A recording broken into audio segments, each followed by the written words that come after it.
안녕하십니까? 정치 논평 전문 채널 백평입니다.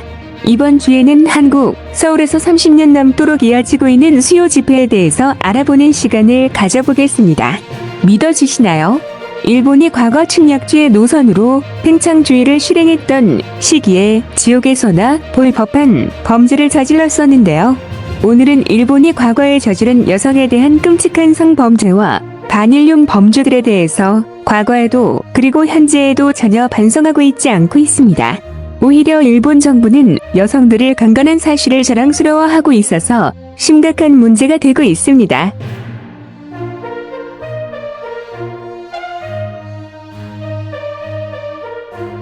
일본은 세계적으로 유명한 포르노 비디오 제작 및 배포 국가로 잘 알려져 있습니다.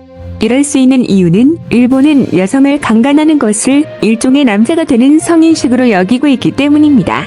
일본군 성노예제의 경우 1930년대 초 일본군에 의한 강간 사건이 빈번해지자 점령 지역에서의 반일 감정이 고조되었고 군인들이 상병에 걸리는 일이 발생하여 전쟁 수행의 차질을 빚게 되자 이에 따라 위안소 제도가 도입되고 일본군은 식민지 및 점령지 여성들을 동원하기 시작했습니다. 한국 정부에 등록된 피해자들의 실태 조사를 통해 확인된 바로는 연행 당시의 나이가 11세에서 27세에 이르며 피해자 대다수가 취업, 사기, 유괴, 납치 등의 방식으로 동원되었습니다.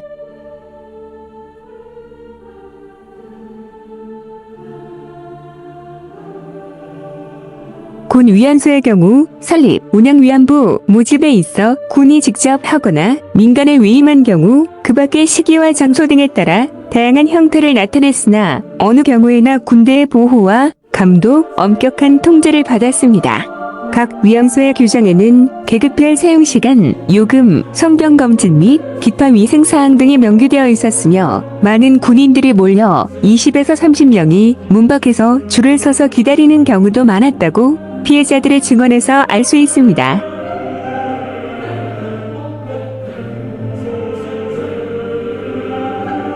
일본군 성노예제 피해자들은 일본 병사들의 안전을 위해 성병 검진을 주기적으로 받아야 했으며 월경, 임신뿐만 아니라 질병에 걸리더라도 무자비하게 강간을 당했다고 증언했습니다. 여성들은 마음대로 위안소를 떠날 수 없었고 기본적인 이동이나 생활도 통제를 받았고 성노예들을 일컬어 청왕이 하사한 선물, 위생적인 공중변소라고 한 기록도 찾아볼 수 있습니다. 이런 과거의 일본군의 성범죄는 현재에도 이어지고 있습니다. 지금 이 시간에도 일본이 제작하고 배포하여 판매하고 있는 포르노그래피 비디오 콘텐츠에는 육병기라는 음란물이 매우 많이 있는데 이것은 일본 사회가 기본적으로 여자를 남성의 성욕, 분출변기로 간주하고 있는 것을 보여주는 것입니다.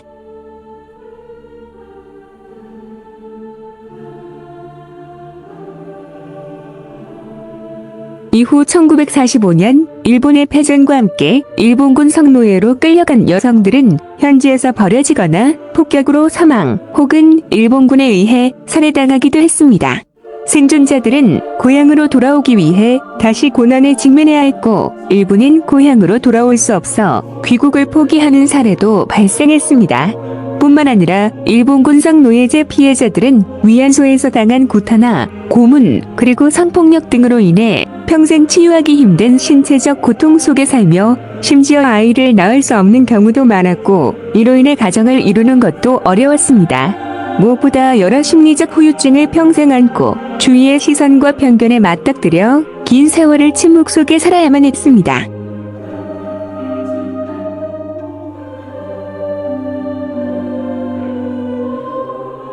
일본군 성노예제 문제가 세상에 드러나게 된 계기는 1988년 여성과 관광문화 세미나에서 윤정옥 교수에 의해 알려졌고 이후 여성단체들의 연대를 통해 한국정신대 문제대책협의회가 1990년 11월 16일 결성되어 일본 정부를 향해 문제 제기를 시작하게 되었습니다. 그러나 일본 정부는 관여 사실을 부인했고 이에 1991년 8월 14일 김학순 할머니의 국내 최초 기자회견을 통해 일본군 성노예제 피해자임을 공개적으로 증언하면서 세상과 단절된 채 침묵해야 했던 피해자들이 세상으로 나오게 된 계기가 되었습니다.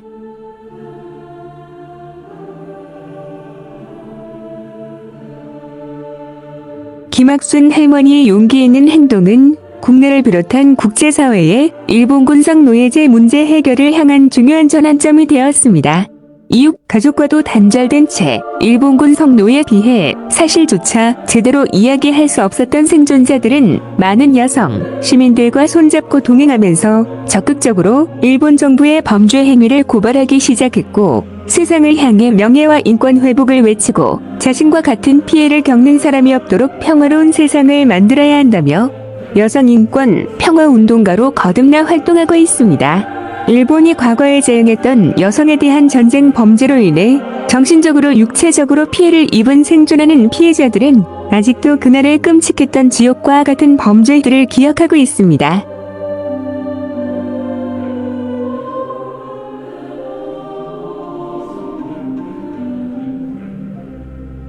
일본은 조선인, 지금의 한국인, 여성들을 대상으로 사기를 치거나 속여서 유인한 후에 강제로 전쟁터로 끌고 가서 감금한 후 일본 군인들의 성욕 해소용으로 강간해도 좋다고 각 군 부대에 지시를 내렸습니다.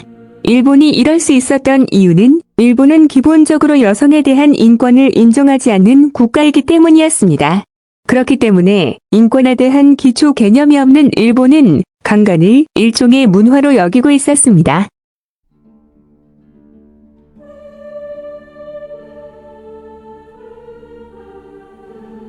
강제로 끌려가서 감금된 성노예가 된 한국 여성들은 강간, 성폭력, 폭행, 상해, 고문, 강제 중절 수술, 강제 낙태, 홀로코스트의 희생자가 되어야만 했으며, 당시 일본 군인들은 어느 누구도 양심의 가책을 느끼기는커녕 쓸모가 없어진 한국 여성들을 죽창으로 찔러 죽이거나 산채로 생매장하거나 돌로 죽이거나 군화로 짓밟아 죽였습니다.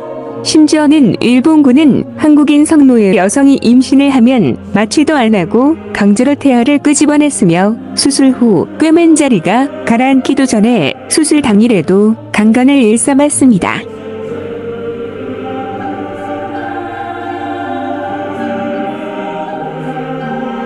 뿐만 아니라 일본군은 한국인 성노예 여성이 출산을 한 당일에도 강간을 일삼았으며 아이는 생매장하여 죽였습니다. 이것이 일본군의 정체입니다. 이러한 기본적인 인권에 대한 개념이 없는 일본은 일본 청년들에게 마약과 환각의 약품을 군인들 몰래 투약한 후 카미카제가 되어 미국 전함에 자살 폭격을 하도록 몰아갔습니다. 문제는 이런 과거 전쟁 범죄에 대해서 현재 일본이 반성을 하고 뉘우치는 것이 온당한 일인데, 현재 일본 정부와 군부는 과거 전쟁 범죄에 대해서 반성하기는커녕 오히려 강제가 약자를 약탈하고 착취하는 것은 당연하다고 주장하며 피해자들을 조롱하고 공격하고 있습니다.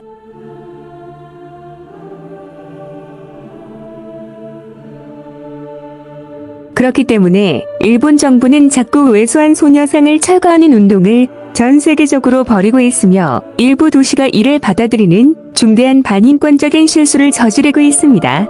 일본 정부는 2023년 현재에도 일본 내에서 여성의 인권을 전면적으로 부정하는 성인 영상물을 제작하도록 허용하고 있으며, 일본 정부의 허가와 보호하에서 제작된 성인 영상물에서는 끔찍한 성범죄 내용이 주를 이루고 있습니다.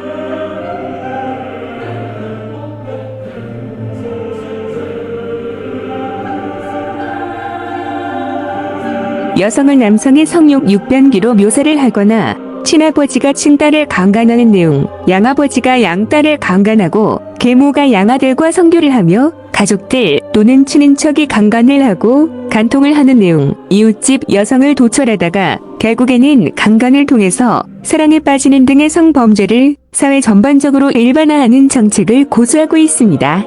이렇다 보니 일본에서는 정말 많은 여성들이 강간을 당한 후 살해되는 사건이 하루가 멀다 하고 발생하고 있다고 합니다.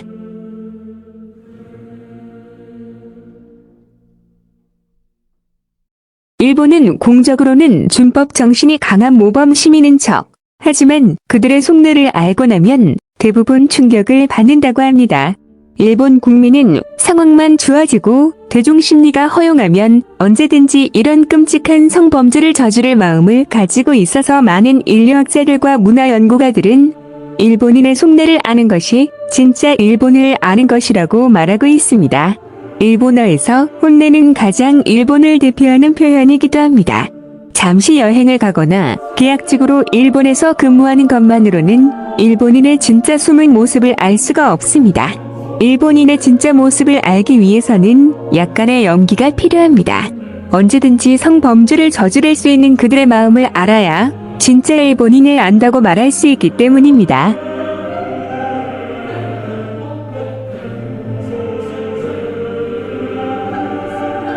일본 정치인들은 세계에서 가장 속이 좁은 소인배일 것입니다. 독일이 대국답게 그들의 과거 범죄를 모두 인정하고 스스로 전쟁 범죄자들을 추격하여 법정에 세워 처벌하는 것으로 과거의 과오를 털어버리고 유럽의 지도국으로 성장할 수 있었습니다.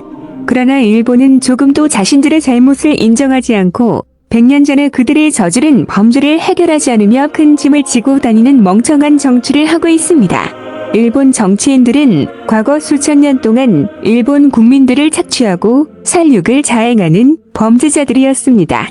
그렇기 때문에 이들은 조금만 눈에 거슬려도 언제든지 일본 백성들을 일본도로 베어 죽일 수 있는 허가를 사무라이들에게 내어준 것입니다.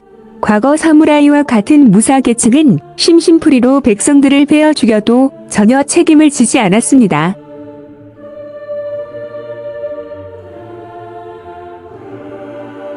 그러한 야만적인 풍습은 아직도 존재하고 있습니다. 일본인들은 그러한 범죄성을 마음속에 숨기고 살고 있는데 미국에게 패전한 후 미군이 일본에 주둔하면서 미국의 가치관을 따르는 척하면서 국가가 돌아가는 중입니다. 오로지 백인에 대한 맹목적인 복종이 일본인의 인식이기 때문에 백인들 앞에서는 모범 시민인 척 하다가도 한국인을 만나면 비인간적인 인격을 드러냅니다. 일본에서의 혐한 감정은 일본인의 근본적인 인격이라고 보시면 맞습니다.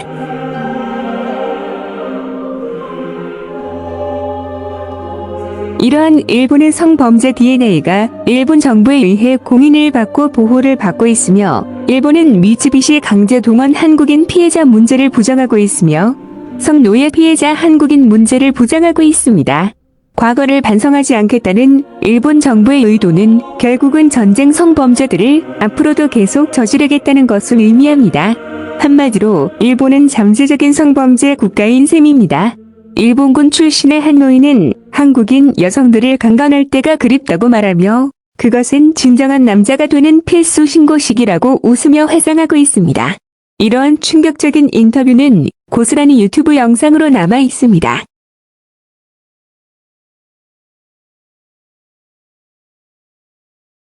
한국의 한 시민단체인 정의기억연대는 벌써 30년 동안이나 매주 수요일마다 위안부 성노예 피해 여성들을 위해 집회를 열고 있습니다.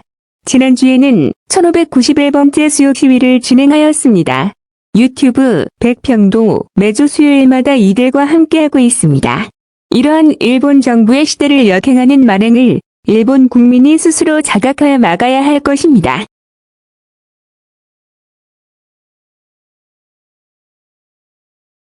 일본 정부는 전쟁을 일으켜서 일본 국민의 사유재산을 국유화하려고 하며 이를 통해 일본 국민을 철저히 통제하여 착취하려고 하고 있으며 일본의 미래에 대한 비전 제시를 못하는 일본 정부의 무능함에 대한 일본 국민의 불만을 국외로 돌려서 막으려는 것입니다. 이런 끔찍한 일본 정부의 공작 정치를 막는 것은 일본 국민의 의무입니다. 진정으로 그들이 국제사회에서 범죄를 저지르고 싶지 않다면 말입니다. 일본 국민이 평화를 지향하는 시민이라면 지금 폭주하는 일본 정부를 멈춰야 할 것입니다. 오늘은 이만 마치도록 하겠습니다. 구독과 좋아요 및 공유는 영상 제작에 큰 힘이 됩니다. 시청 감사합니다.